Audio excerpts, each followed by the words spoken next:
Hello YouTube, Slate Warrior here with another card discussion. This time I'm going to be talking about 4 cards from the upcoming Duelist Alliance set, and this will be the last one that I'm going to do because I decided that I didn't really want to cover like archetypical cards. I tried to wanted to cover the cards that were, going under the radar that I still think were going to be good.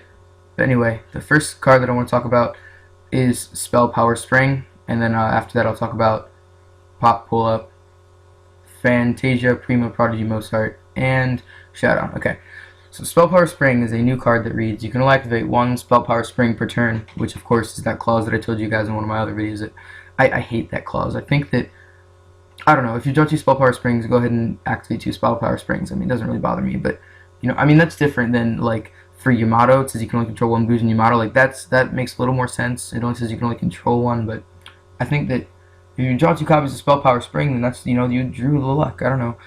And the same thing with, like, monster effects. It says you can only activate the effect of once per turn, instead of just saying, like, once per turn, such and such of an effect. Anyway, sorry, that was a little bit of a unexpected rant there, but after the that clause it says, draw 1 card for each face-up spell trap card your opponent controls, then discard 1 card for each face-up spell trap card you control. Until the end of your opponent's next turn, spell and trap cards your opponent controls cannot be destroyed, and their activations and effects cannot be negated.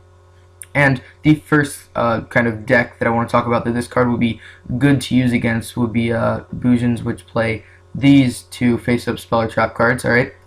And, like, ideally, you're going to want to use this when your opponent has, 6 face-up spell trap cards and you have none, so you can draw 6 cards. It's a +5 of 1 card, but that's not going to happen very often. But the only times that I think that you may be able to would be against stuff like Fire Fist and Bujin and Gravekeepers, which I'm going to talk about here in a second. But first, Bujin. So Kaiser Colosseum is a card that Bujins have been playing for a very long time, even since it was just to protect the Yamato variant of Bujins. Kaiser Colosseum locks you down, so you can only have as much monsters as your opponent has, as many monsters, and they are more often playing Royal Decree because they want to shut down both your traps and your monsters, which is, brilliant, of course, right? Nah, but if, that's a deck that plays, face-up spell traps, and you will be able to get an advantage off of that. Of course, you won't be able to destroy or negate any of their spell traps for the next couple, 3 turns? Opponent's next turn, so yeah, it's 2 turns. I don't really think that, like, that's not a drawback at all, though. The biggest drawback is that your opponent obviously, like, not the way the card is worded, like, the actual card only works in specific situations. So I don't know, I don't think they need to give this card that big of a drawback because your opponent needs to have, 2 face-up spell trap cards just for you to get a plus off it, so. But I still think it could, I mean, its potential is great. You can draw 6 cards, so. Next we got Fire Fist, which they don't really play the trap anymore. Tensen, which boosts their attack by 1,000 for a turn, and then 300 after that. But they always play the Tenki. It searches their entire deck, and this is the more common version now is the 3.5 axis. Now that Wolfbark is at 1, but and then they play the Gyokkou occasionally. Some play 1, some even play 3, but it locks down your set spell or traps, so you can make advantage off of the fact that they try to stop you from doing things. Same thing with Bujins. They try to stop you from doing stuff. You draw cards off of it. Alright. Next is Necrovalley. The only reason I'm putting this in here is because every Gravekeeper deck plays Necrovalley. It's a 1-for-1. And they also have that card. I forget what it's called, but it's like the Valley of Necro. No, that doesn't make any sense. But it's a Vanity's Emptiness. It's their archetypical Vanity's Emptiness. It stops special summons. I think you have to have Necrovalley on the field. I know that. I'm not sure if you have to have a Gravekeeper monster, but they play that too. So Gravekeepers, you can use it against decks that are playing Supply Unit. Most often now it's Scraps and Fire Kings. There's some other. A lot of decks are teching it because it's draw power, much like this card here. But you'd be able to draw off of their wanting to draw with their Supply Units. Another one is Skill Drain, which is a side deck card and a main deck card in Malefics, which don't see any play at all, but it is also a main deck card often in Heretic Rulers, which is a deck that's seeing a ton of play. So if you want to go ahead and get your 1-for-1 off of Skill Drain, they could have other face-up spell traps too, but Skill Drain is a pretty common one in our meta. Alright, next we got Fiendish Chain. Those if they Fiendish Chained your monster and you went ahead and overlaid, they have those face-up Fiendish Chains still on the field, so you can make advantage off of that. Alright. So those are just some common face-up spell traps that you might see that, if you think they're common enough, go ahead and start playing Spell Power Spring. It's not really that much of a side deck card. You wouldn't really side-in cards to draw cards, but I mean, if the meta becomes such that cards like these that are face up on the field see tons of play, then, you know, maybe Spell Power Spring will be... I mean, this card is inherently, like, really broken. You can draw up to 6 cards from it, just like 6 cents. It's just that it takes a lot more of your opponent doing stuff to draw those 6 cards. The next Duelist Alliance card is Pop Pull Up, another quick play spell with that same clause. But it says if a card is in your opponent's field card zone and there's no card in your field card zone, activate 1 field spell card from your deck. Alright, so this is another... It's a field spell search card. It's like Terraforming, except there was another card that was similar to... What was it? Field spell... What was that? This one. Activate when your opponent spell summons a monster. Select 1 field spell card from your deck and activate it. Yeah, this card is a lot like this card. They're both quick play spells, except this one is when your opponent has a field spell card in their field spell card zone, and this is only when your opponent spell summons a monster. Both of these are pretty common. I mean, there are a lot of decks that have field spells, and I'm going to be going over some of them now. Okay. So we've got... Here, I'm going to drag this one in here quick. We got Mount Sylvania, which is an essential in Sylvan decks. Hey, that's Hermitree. I didn't even notice that. That's Hermitree right there. That's pretty cool. Alright, every Dark World deck plays gates to, you know, boost their draws. Harpies are only good because of Hunting Ground, and I guess there's that search card, Hysteric Sign, so... And I mean, I guess Hysteric Party is pretty good too, but, you know, their field spells, Harpies Hunting Ground, and all of them play Harpies Hunting Ground. You got Scrap Factory, which isn't out yet, but Scraps are going to love this card when it comes out, and you see it, you know, a lot with the Scraps on Dev Pro with their supply units and stuff. Scraps are getting some popularity with the Pendulum Scraps or whatever. Then we've got Madolche Chateau, which is, again, an essential field spell in all Madolche decks. All of them play it. Necrovalley, which, as I said before, is an essential... I guess I'm saying that. It's a really good field spell card that every Gravekeeper deck will play. Then we've got... There's actually 3 Ghostrick field spells, but these are the good ones. The other ones are bad. Or the other one is bad. Ghostrick Parade is the major searcher. And this is actually a card that a lot of people don't know about, so I'll read it quick. Monsters cannot attack face-down defense position monsters, but can attack directly if all monsters their opponent controls are face-down defense position. That's the same as all 3 Ghostrick field spells. When an opponent's monster declares a direct attack, you can add 1 Ghostrick card from your deck to your hand. All damage your opponent takes becomes 0. So it searches the entire archetypical deck. Every card, that says Ghostrick in it can be searched by this card, but of course your opponent doesn't take any damage. That's, you know, a huge problem.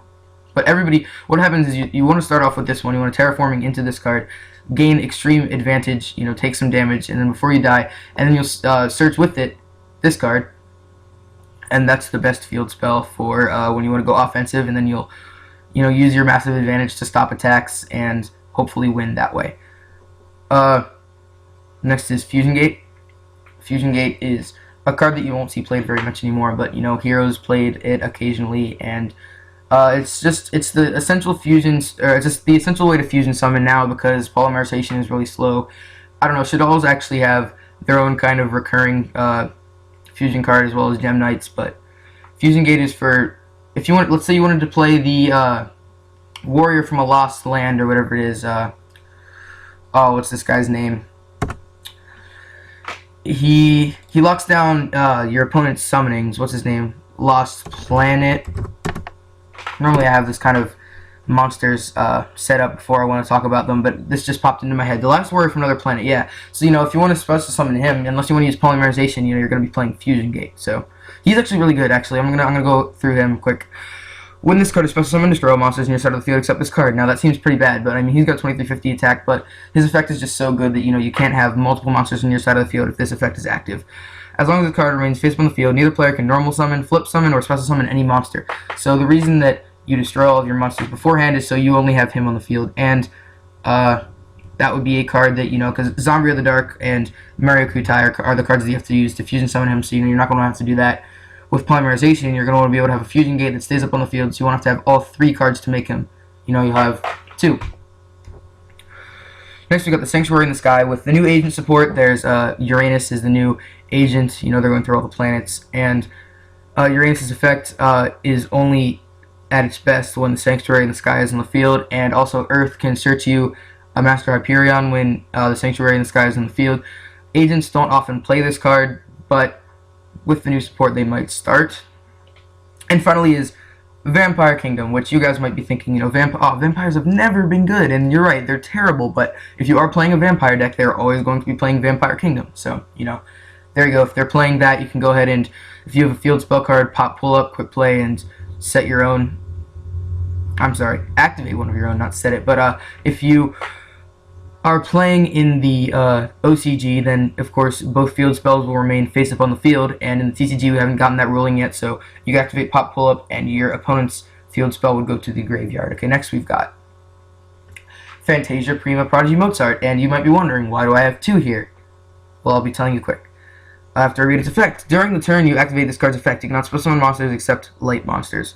Once per turn, you can special summon one light fairy type monster from your hand. Okay, so first of all, she doesn't restrict herself. That's why I have two of these. You can go Fantasia Prima Prodigy Mozart into, if you have it in your hand, another Fantasia Prima Prodigy Mozart, and then use its effect, because it doesn't say, like this card, you can only activate one spell power spring per turn. This one says once per turn, so if you have two of them, you can use the other one's effect. So go ahead and use this one to special summon, any of these pretty meta light fairies. I don't know, you wouldn't actually want to special summon artifact Moralltach. I just wanted to put that in here because they're all light fairies, and this one can special summon them, but I don't see why you would, want to do this, because this doesn't get its effect unless it's special summoned during your opponent's turn. But you could theoretically go Fantasia Prima Prodigy Mozart into Fantasia Prima Prodigy Mozart into artifact Moralltach. But you could actually, now that I think of it, you could do three. You could go this one's effect into this one, into another one, into this.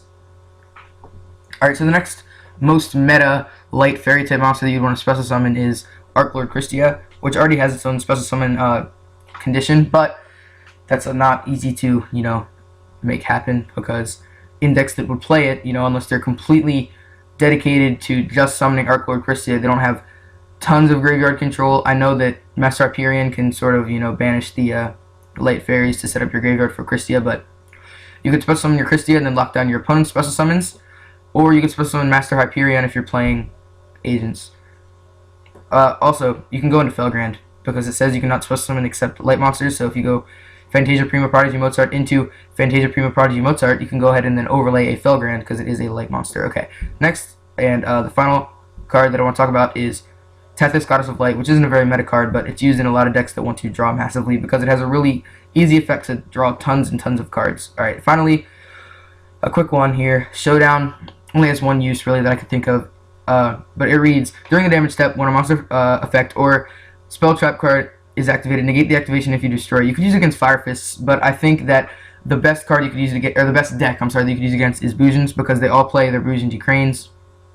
Double your Yamato or your Kagasuchi attack. You double it until the damage calculation, and then you can, use this to counter Honest,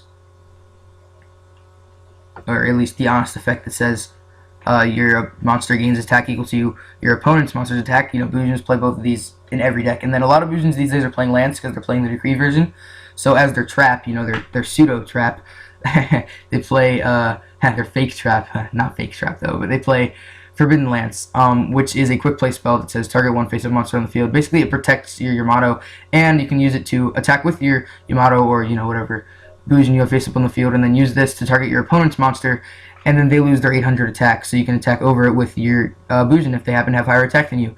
But you can negate all of those with Showdown, because this negates monster effects or spell traps during the damage step. So if any of these three are activated during the damage step, you can go ahead and use them to negate and destroy them.